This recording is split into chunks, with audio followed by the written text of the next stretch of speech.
the taxes! He's a 10. I choose this family.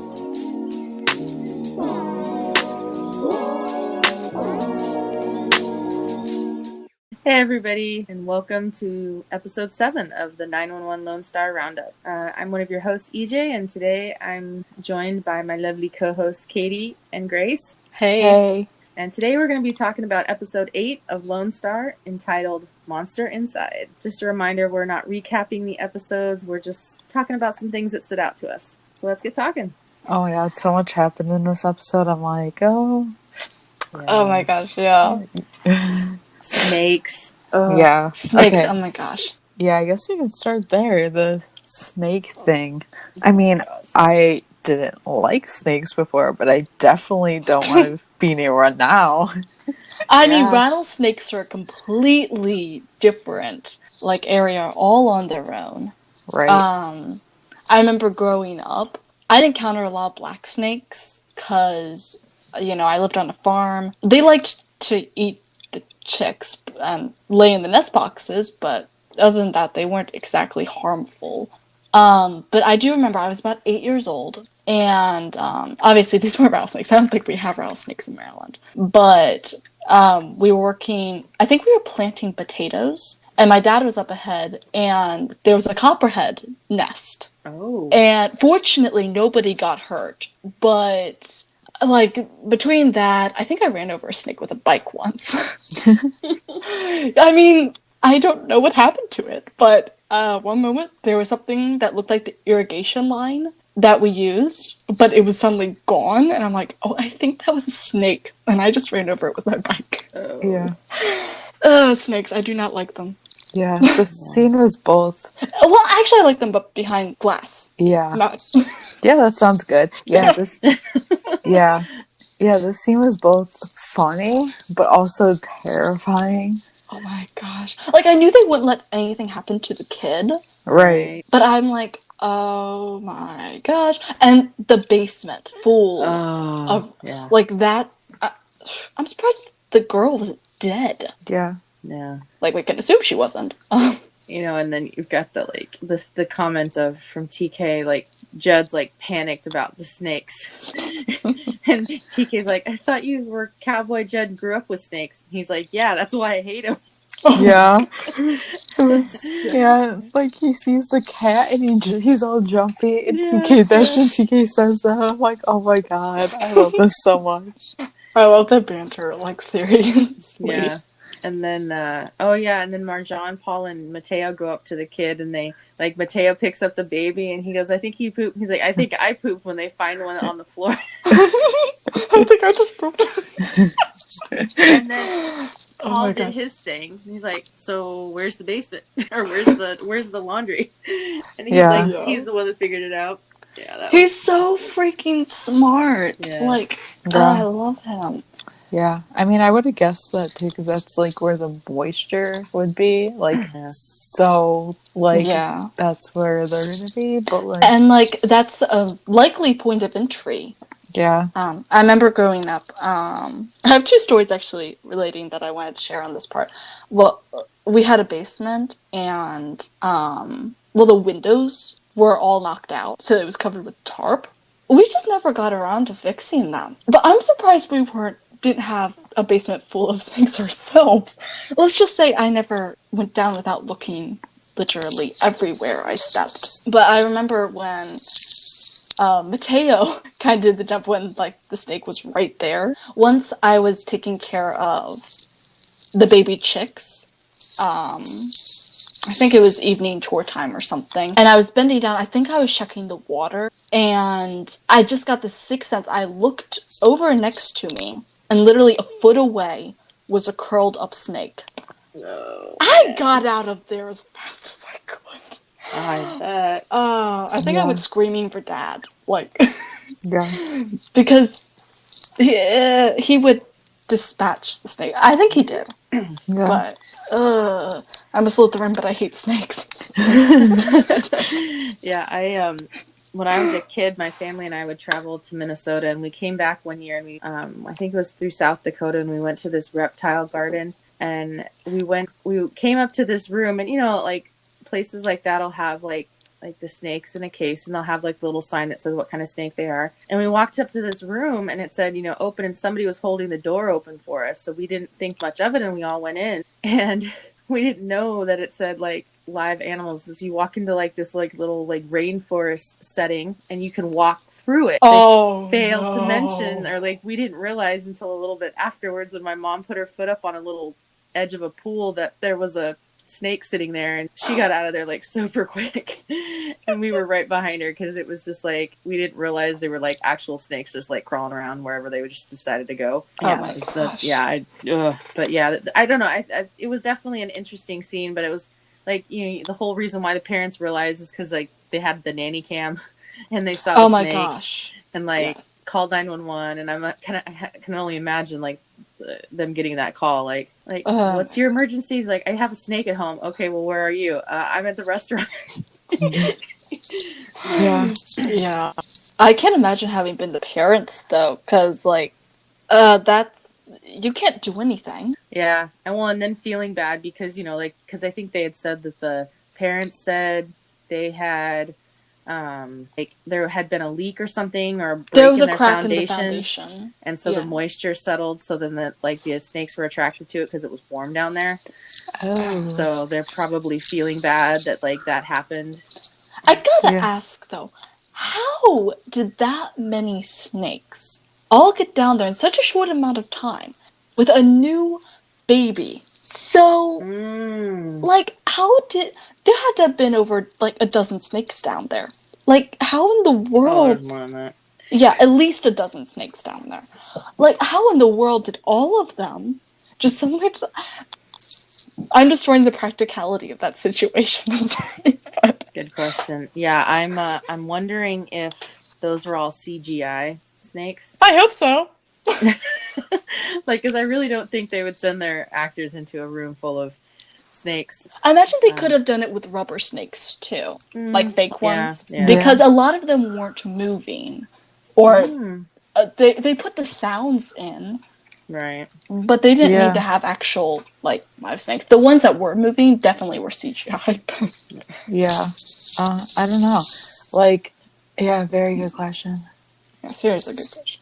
So after we get this beginning scene, we kind of get some Carlos Michelle time again. And they're sitting in his car, and I kid you not, when I was looking at it and rewatching it, it did not look like the blue Camaro. It looked like they were in a different car, but he was driving. Was he in uniform? I don't remember. No, he was not. He was in civilian clothes. Okay. You see, it's been a while since I've watched this. I think my first thought when I was looking, and this shows how much I was actually paying attention to that scene, was that they were in his police car, but he would not have had that if he was out of uniform. Yeah. So maybe she was just so shaky or something. Maybe she didn't feel steady enough to drive, and maybe he did it, or maybe he insisted to do it or something. Possible. Yeah. I mean, I don't know. Yeah. Or that's a good point. Or he's just fancy enough to have two cars. I doubt it, though. Yeah, I highly doubt that, but... Highly doubt that in a police salary. Yeah. Also, he seems extremely practical, and, like, unless there was a need for him to have two cars, I doubt he would. Yeah, because most people don't have two cars unless it's, like their partner's car, or, like, a or some car. Work vehicles or something that they use. Because, like, I know we had all sorts of different vehicles just for, like, going to markets, and, like, some were just for driving around the farm and stuff. So, like, obviously that, but normal situation, like, a normal family situation, no. Yeah, growing up, we always had at least two cars, and now that my brother and I are grown, we have 4 cars, so everyone has their own. Yeah. That was just a little odd tidbit that I saw that I thought. Yeah. Was I seeing things? Like, and it's funny too, because a couple weeks ago I was at the store. I was just wandering through, and I saw a little toy Camaro. I think it's a 2019 or 2018, and it's the blue like Carlos's, but the hood is black. So I thought, well, maybe does Carlos's car have a black hood? And I don't think it does. No, because they were laying on the hood. Mm-hmm. Oh, and it was all blue. Yeah. So I don't know. That's a really good point. I never thought of that before. Really. So after this scene, we see Owen at the doctor. He's having like a meeting with his doctor, his oncologist. She's telling him that his blood sugar and his blood pressures are up, and his doctor's concerned that he's like doing too much. He jokes about hitting the cookie dough too hard. I thought that was a little funny little line. Relatable. That is so relatable. I eat love frozen. cookie dough. Yeah, I eat it frozen. Like my mom will make cookies and then she'll put them in the freezer to bake later. And I always just go in the freezer for the frozen cookie dough. I'm like, oh so good. Same. I think I did that some when I was younger. We haven't homemade cookies in a long time, but it's so good. Yeah. And and then his doctor comments that he shouldn't be drinking at all on chemo, and he goes, it's like, first you take my hair products, then you take my tequila. She's like, well, it's better that than your life. Something like that. That's very on point, bro. Yeah.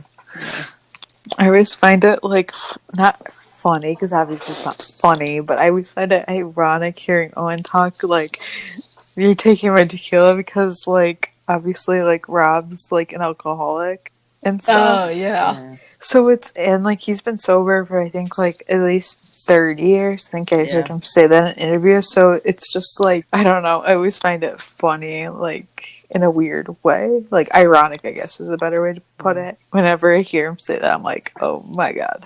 Oh my god, yeah. Yeah, it's one of those moments where we have to separate the actor from the character, because the character, they would have to really come up with a way to explain why Owen is sober if he wasn't drinking.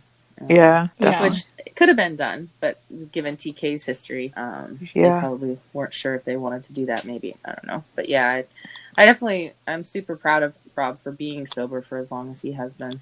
Oh yeah. Yeah, definitely. And in this moment, the good news is that Owen finds out his tumors have shrunk a little bit, and he also learns that he has a canine counterpart. Oh my gosh.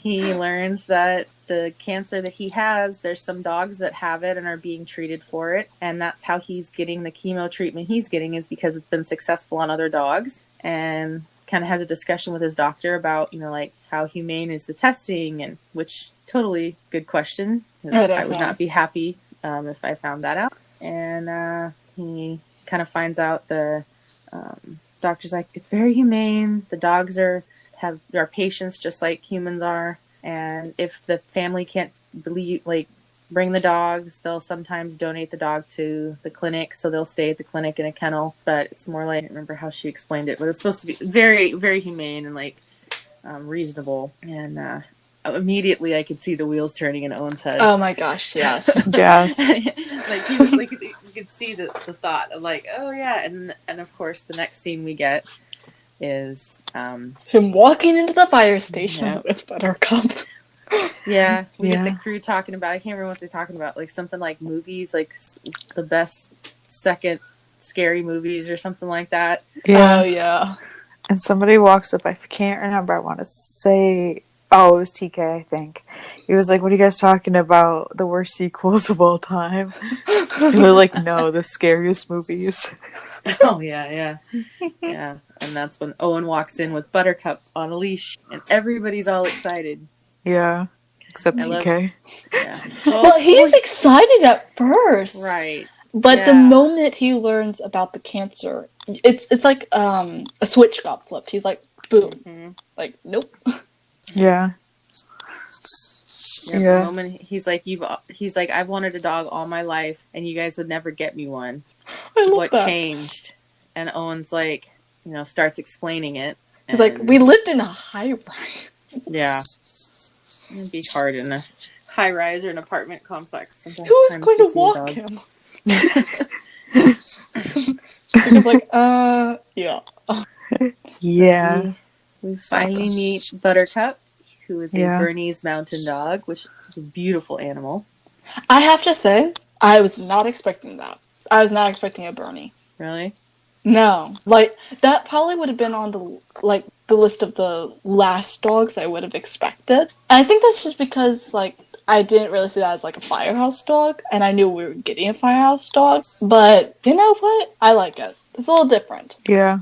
I've never seen a fire show that gets a dog where the dog is like the normal, well, except for one recently that actually does have like a Dalmatian looking dog, but usually they don't. Like most of them have been like mutt looking dogs. So I don't know. I really didn't think about like what kind of dog it would be. Yeah, I didn't really think about what kind of dog it'd be. I just knew that whatever I was expecting, it wasn't that. Yeah. But like it was good. Yeah, I remember a like emergency show that I've watched had a basset hound as their firehouse dog. No. Henry. And he was so cute. Yeah, so pretty much right after that, I think, doesn't Owen make some comment to like kind of, oh yeah, because when TK gets kind of upset and he's like, hi Buttercup, and then just like walks away. Oh my god. Paul kind of tells Owen, he's like, man, you should have gotten him a dog. And Owen's like, it really wasn't me, it was his mother. And then I think right after that they have a call. So then when they come back, the of all of the people, like stuff like the gear and everything, Buttercup has supposedly chewed on like TK's sock and his shoes. Oh my gosh. And like TK's like, dog? And Owen's like, his name's Buttercup. And he's like, yeah, I ain't calling it that. And I practically fell over at that point because I was like, oh, that's perfect. Yeah. Yeah. That whole like scene area was funny because like they're talking, like Jed's talking about chicken fried steak, and Owen's like, why does the steak need to be fried? He's like, because it makes the batter stick. Yeah, I've never had fried steak. Oh, it's good. That's usually how we've done it because like we don't grill, so yeah, it's pretty good actually. And they're walking into the kitchen, and I think Marjan says, well, I guess we're not having pecan pie, and like half the pie's been eaten and it's on the floor, and like the whole like living area is all like torn up and stuff's all over the place. And I love how the rest of the crew is like, oh, Uchiku, were you hungry? And Chiku's just like, dog! Yeah. And it's like, it was so hard because like Ronan loves dogs, and so to see him having to react poorly to like the dog was really challenging. Ronan's even said like after that kind of scene, he'd go over. He wasn't even yelling at the dog. The dog was not in the room, right. But he'd go over and like love on the dog playing Buttercup and just like kind of apologize to her. I'm like, that is so mean because like I could not yell at it. Right, I do yell at dogs, but still. And I just love that thing where like Buttercup's sitting there with TK's shoe in his mouth. Just like, what, me? Oh, and the doo-doo. Oh yeah, and they're like, TK, don't step, and he like, he steps in it. His face at that moment, he's like, I am so done. TK Buttercup just dropped a bomb or something like that. I'm like, TK, I can relate. Same. When we adopted our dog Molly, when I was a kid, like I don't even remember how old I was in elementary school, I think. Like she, like the first thing she did was shit in my room, and I was like, why me? Why me? Why do you hate me already? Oh my gosh. And Cooper chewed up my shoes when he was a puppy, so I can relate on that. So TK, I feel we can all relate at some point of TK for that. Right. I used to work in a deli, and so my dog would she'd lay like right next to the shoes I'd wear and just lick the bottoms of them. And finally my mom realized why she was, and then she started like, when I'd take them off and I'd go change, she would like take my shoes and like rinse them off so like they wouldn't smell or have meat on them, but she would just go crazy. So yeah, I get that. And there was kind of I just thought our notes. That's right. TK calls that fuzzy thing as a monster. Another thing, like, and I can only imagine like Ronan's like being struggling saying some of these spaces, these lines, because we know he loves dogs and has two of his own. And yeah, the title of this episode is like Monster Inside. And it reminds me of, I forget what episode it is, but when the person was like, there's a monster inside me or something like that. Mm-hmm. Oh, was it the Mad Hatter scene? Yes, that's what it was. That's it. Yeah, because he kept stabbing himself. Yeah, that one. Get it out, yeah. Get it out, yeah. Which, I don't think I drew that parallel before, but ooh! Yeah. And I think right after that kind of scene where like TK storms off, is that when they're in the dorms. The dorms getting ready for bed, and they're all trying to get Buttercup to come up on his bed on I their think beds. so. Yeah. Marjan's got a treat, jerky, and Judd thinks pure authority will get. Yeah. He's like, Buttercup up. And Buttercup starts walking, and they're like, and then we see TK just laying there, like, and trying he gets to ignore them. What does he say? Doesn't he just like? You guys Doesn't are he say embarrassing yourselves? I thought, yeah, something like that. Yeah. Y'all are embarrassed. And then, boom, there's just a dog right up on top of TK. And I'm like, oh my gosh, save them. And then, like, I felt so bad. Like, TK pushes Buttercup off the bed, which we know for sure that Buttercup was not there when Ronan did that. He's confirmed that the dog was not on the bed when that happened. But he gets up and he walks, like, storms away. And I think even, was it Paul's like, you're being a D word to a cancer dog? Yeah. And Mateo. And asked him, yeah. Oh, yeah. And Mateo's, like, talking about Caesar. He's like, I think he used xenophobic, I think it was. Mm-hmm. And he's like, what? Fear Caesar did an episode on it. I love it. Mm-hmm. Like, relatable. That's how I know things. Like, people do something about it, I know it. Right. Yeah, and then so kind of, I think Marjan asked him why you hate him, and TK's like, I don't hate him. And they're all like, okay. They're kind of looking at each other like, well, that's kind of ominous. But then TK walks out and Buttercup follows him out to the balcony, which leads to, like, one of my favorite scenes and one I can relate to completely. Yeah. Like, TK's leaning on the balcony and Owens comes upstairs. He's like, he's your favorite.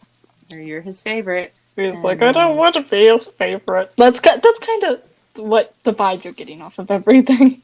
Right. I don't want to be his favorite. Yeah. I mean, that's kind of building up to that. And Owen's like, you can't fool me. I know you're upset and it has nothing to do with the dog. And TK's like, he doesn't want to fall in love with Buttercup because he knows he's sick and doesn't want to lose him, which that really broke my heart. Oh, yeah, so relatable. And yeah, that's so relatable. Like, yeah. Oh. I was just like, yeah, I think this is more than about the dog. Yeah. Yeah. Yeah. More than just about Buttercup. Yeah. It's always more than the dog, but yeah, no, so relatable. I've always been in TK shoes. I've always worried about my dad's health because he's always had health issues and stuff, especially around this time. Well, this was before, like, this scene was before, like, my dad had, like, health scares. Like, he had health scares during, like, the peak of COVID, so, like, in March. Mm-hmm.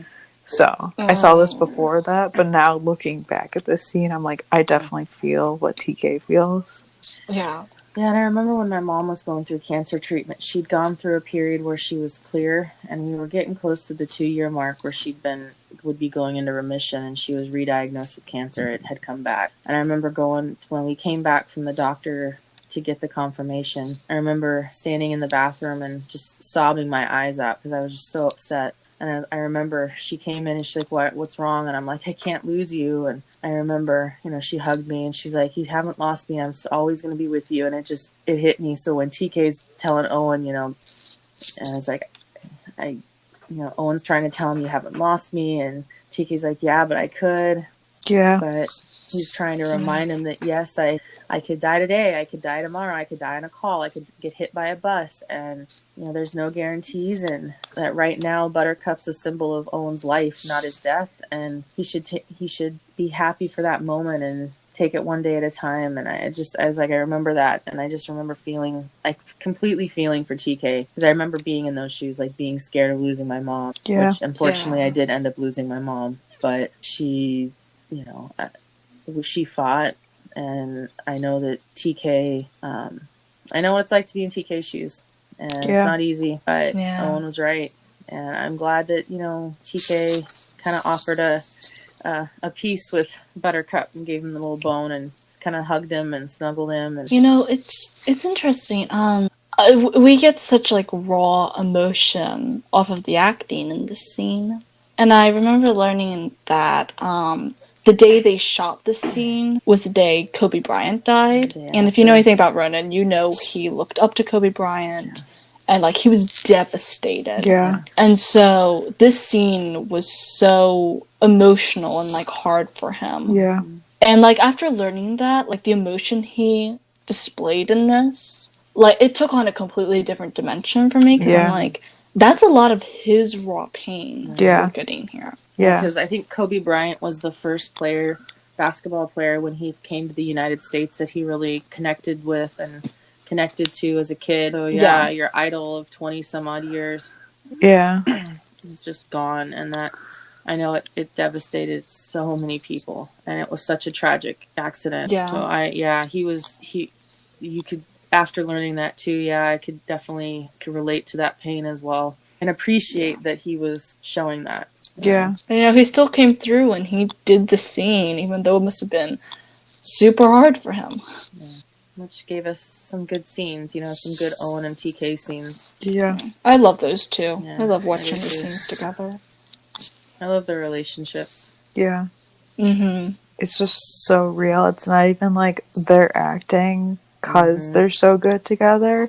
Same, like Rob and Ronan's chemistry is pretty much the same as how I feel about Rafa and Ronan's. Like they're all so natural in their scenes together. Like it doesn't seem like I'm watching something on TV. It just feels so real. Like you're experiencing it in the same room. It's crazy. I mean, Rob Lowe is such a good actor. And I honestly, before this show, I may have heard his name, but I don't think I've ever seen him in anything else. Yeah, same.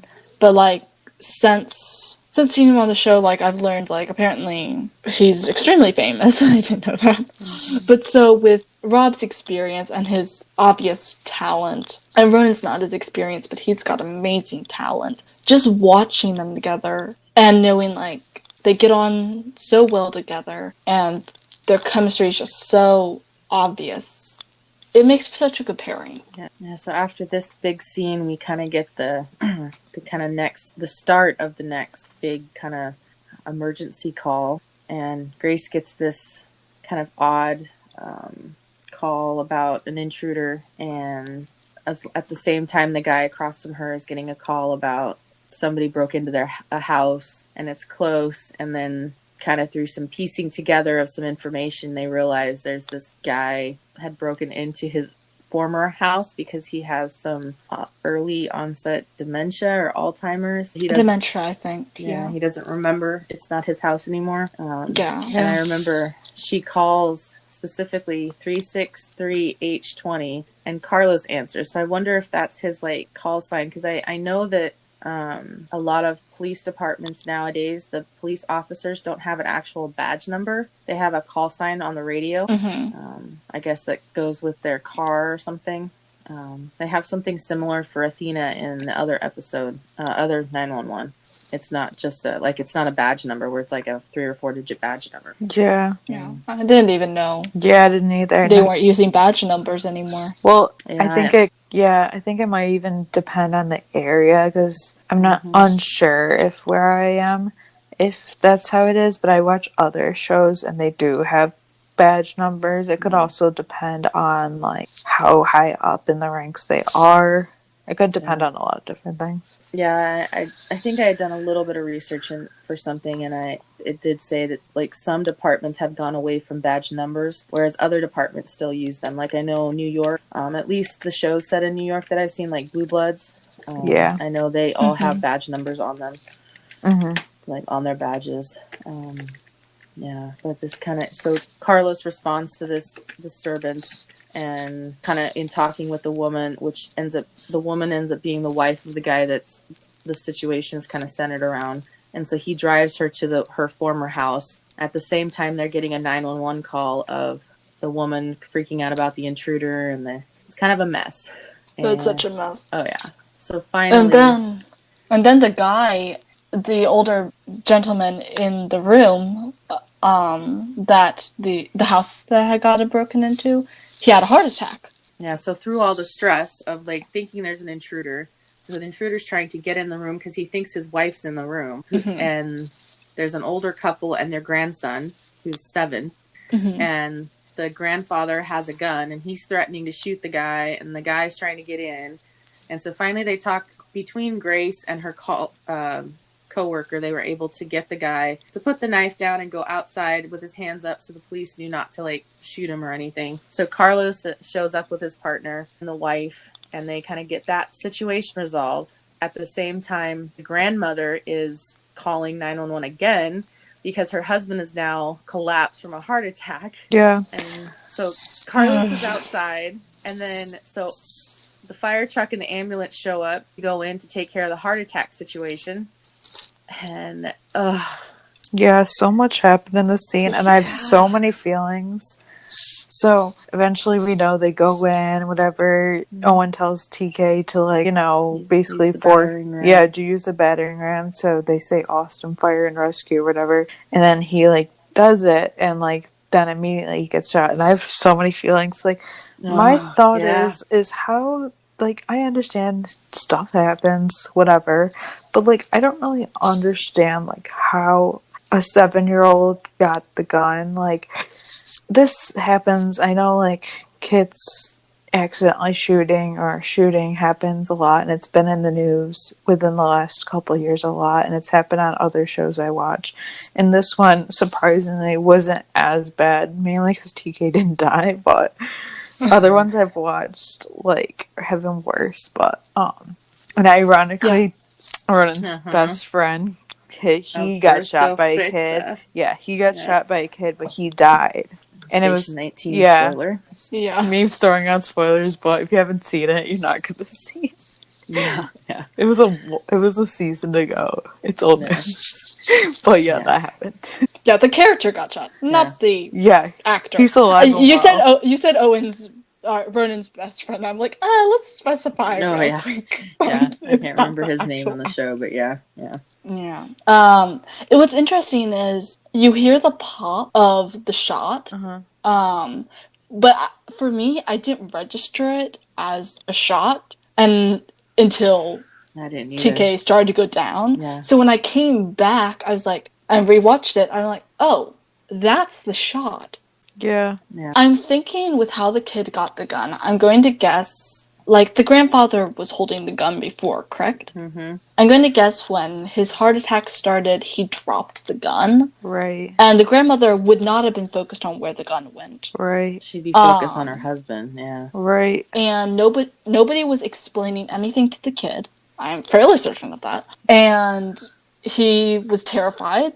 So the moment he heard someone breaking in, he just went for it, which, as much as I am not happy that he got shot, I can understand that.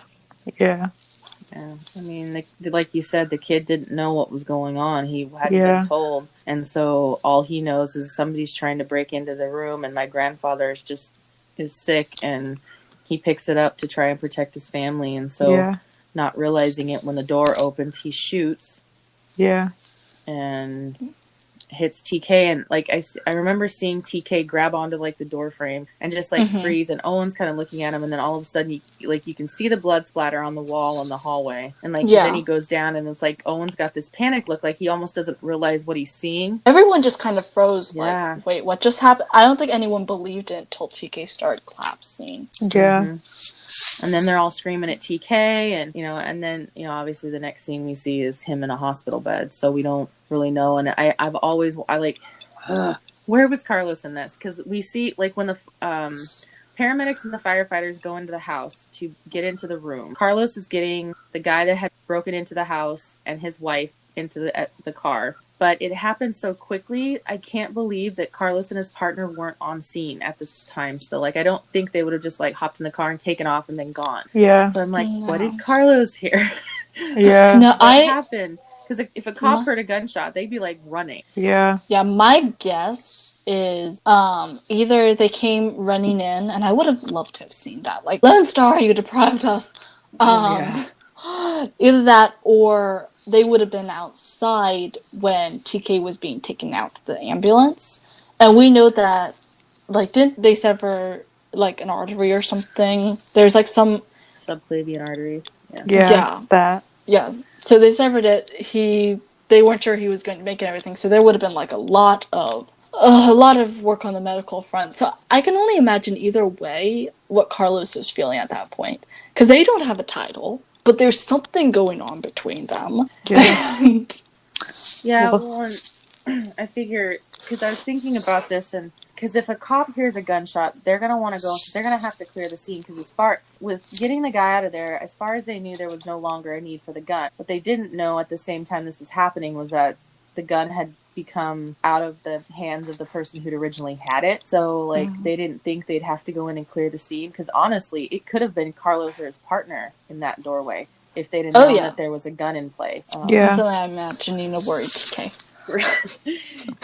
Yeah. So I like, yeah, I don't know. It's so, like, yeah. And then not knowing, like, with TK what happened. But then again, I wonder, like, maybe Carlos and his partner and the people did leave. And the reason why Carlos showed up at the hospital in his uniform still is he found out about it after he left. Yeah. I imagine. So this is what I think happened. I don't think they were off scene because, as you said, it happened extremely quickly, and I imagine they just would have hung around, finished up, maybe made sure that like the fire department and the paramedics were good, and then they would have taken off. So they would not have been gone. Right. Well, my guess is that either Carlos was still on duty, which I don't think so because he stayed for a while. So my guess is he just got off duty, or he was released from duty because, I don't know, he may have been able to pull something about like his friend being shot. And he wouldn't have changed if he was really as worried as we see him being. He probably just took off to get to the hospital. But he likely wouldn't have been able to follow the ambulance or anything, which is why he wasn't there sooner. So did it seem like Carlos was kind of the officer in charge in that situation? Yeah, definitely. Yeah. So I kind of feel like at that moment he would have been on the radio maybe with dispatch trying to figure out, like, do they take this family home? Do they have to process the guy for breaking in? Like, what's going on? Like, how do they handle that? Yeah. And so his partner might have gone in when because, you know, they can't leave, quote unquote, somebody that's been arrested, you know, in the car by themselves. Yeah. Yeah. I have so many questions. Yeah. Oh my gosh, yes.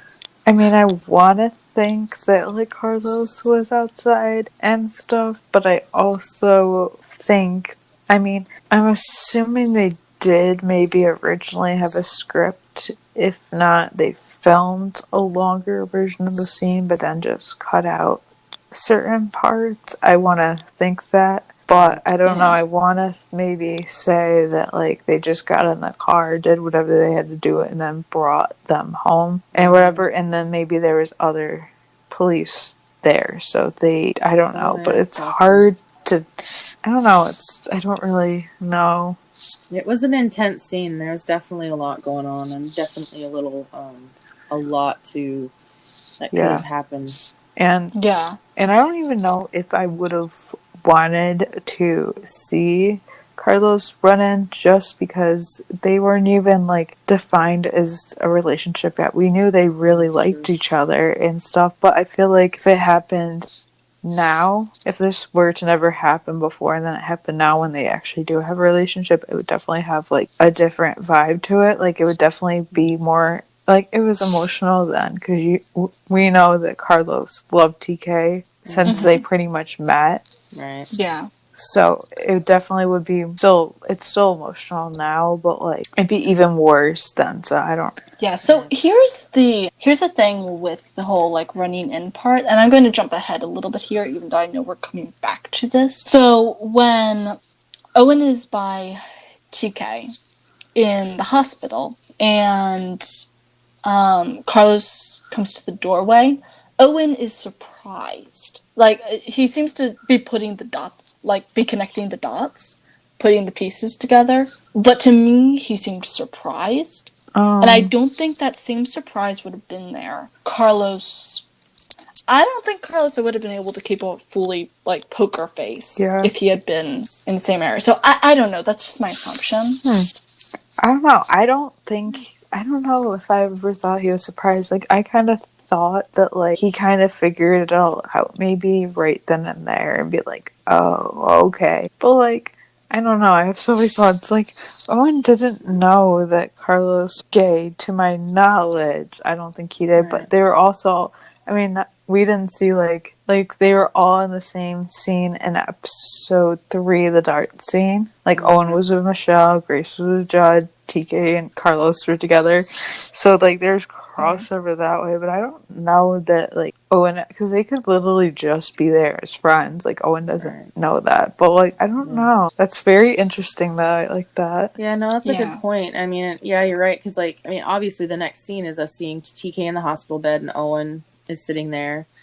Everybody, it must have been for quite a while because Mateo, Judd, Paul, and Marjan are all in civilian clothes, and Owen's in his uniform still. So he must have gone to the hospital with them, and the rest of the team went back to the house and changed. And he's kind of like talking to TK, trying to get him to wake up, talking to him about his mom, having talked to his mom about practically deposing the doctor on everything that happened. And when Carlos walks up, it's almost like I feel like Owen might have suspected that TK was seeing someone or maybe like hanging out with someone outside of work, but maybe didn't put the pieces together until after he saw Carlos walk up. I mean, they lived together, so he would have had to have noticed something about TK's comings and goings, which obviously his son's 26. He doesn't need to keep like full tabs on him, but I'm sure he noticed.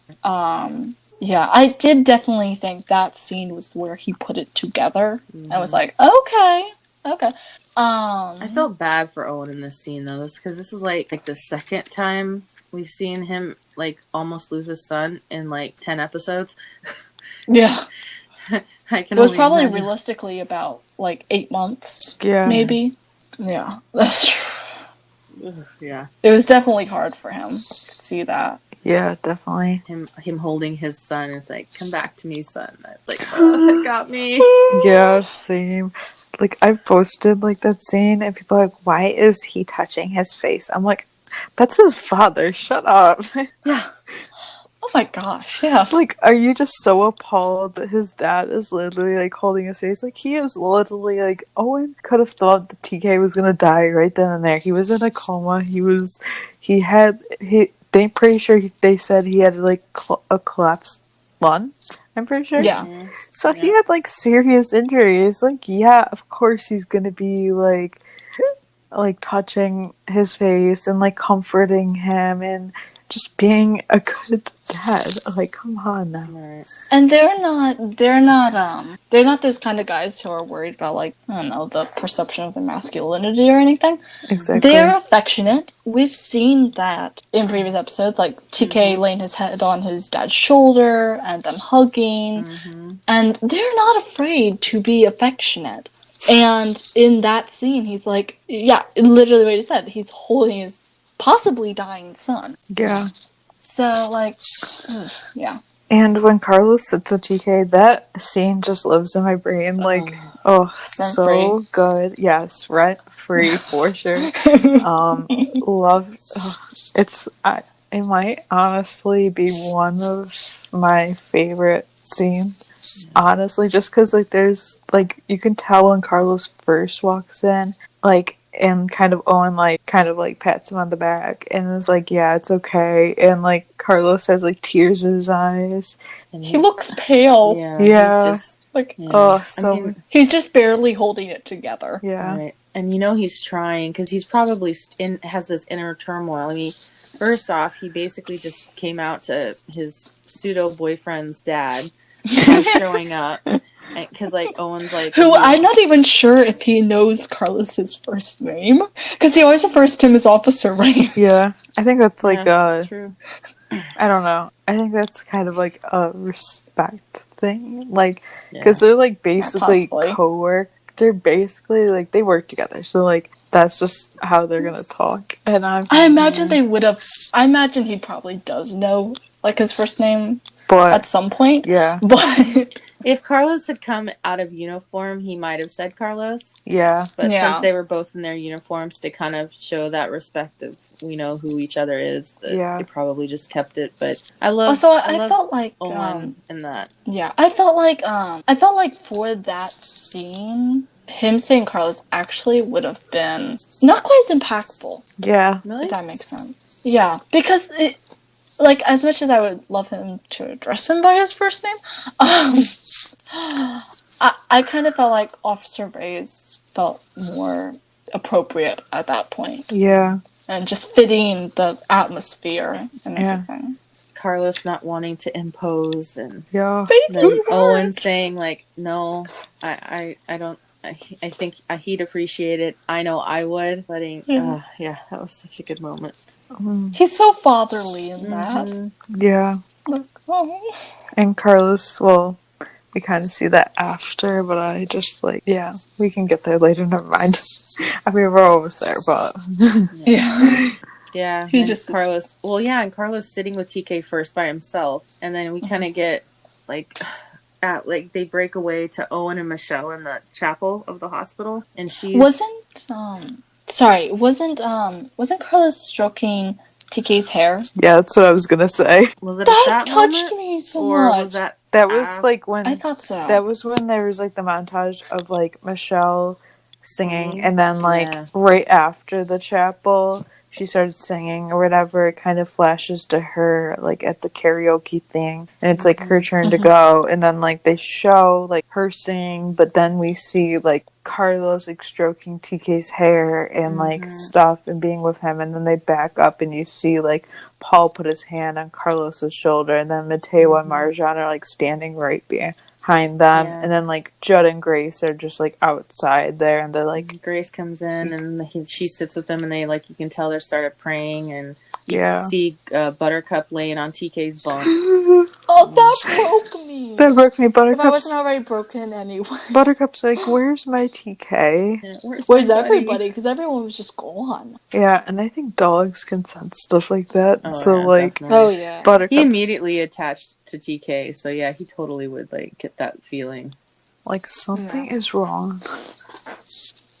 Yeah, I don't know what, but something's wrong. Yeah, it was. Yeah, that whole kind of last like 5 minutes was like kind of a lot. Like, yeah, Owen's like in the chapel with Michelle. They're trying to like, he's trying to thank her for, you know, saving TK's life. For like, if it wasn't for her, his son might not be there. And she's like wanting to know how he is doing. And yeah, and then so speaking of the Michelle singing, so I saw an interview with Liv Tyler, and for anyone who doesn't know, Steven Tyler is her dad.